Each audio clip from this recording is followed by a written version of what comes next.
கல்லுப்பு நீங்க மாசம் சம்பளம் வாங்குறீங்களா? நான் ஏற்கனவே நிறைய பதில சொல்லியிருக்கேன். முதல் செலவா பண்ணுங்க, கல்லுப்பு போய் வாங்கினு வாங்க கடையில். அது வெள்ளிக்கிழமையா வாங்க, ரொம்ப சுபிட்சம்.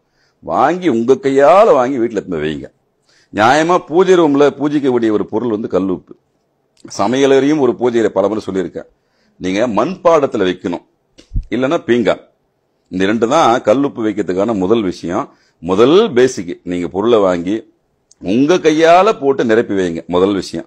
அந்த நிரப்பி வச்சதை பூஜை ரூம்ல வையுங்க. 1 ரூபாய் காயினோ 10 ரூபாய் காயினோ எவ்வளவு உங்க கையில காசு இருக்குதோ அந்த காசை போட்டு வைங்க. First step. உங்களுக்கு நல்ல சக்தி உள்ள வரத்துக்கு, கெட்ட சக்தி வெளியே போறதுக்கு உங்க கையால வெள்ளிக்கிழமை போயிட்டு உப்பு வாங்கினது வையுங்க. முதல் விஷயம்.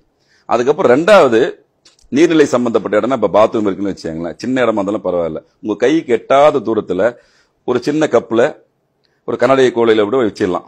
கல் உப்பு போட்டு எந்தெந்த திசையெல்லாம் உங்களுக்கு வைக்க முடியும்னு தோணுதோ, உங்க வீடு எப்படி இருக்குதோ அந்த மாதிரி எல்லா இடத்துல வைங்க. அது கரைய கெட்ட சக்திகள் ஆட்டோமேட்டிக்கா போயிடும்.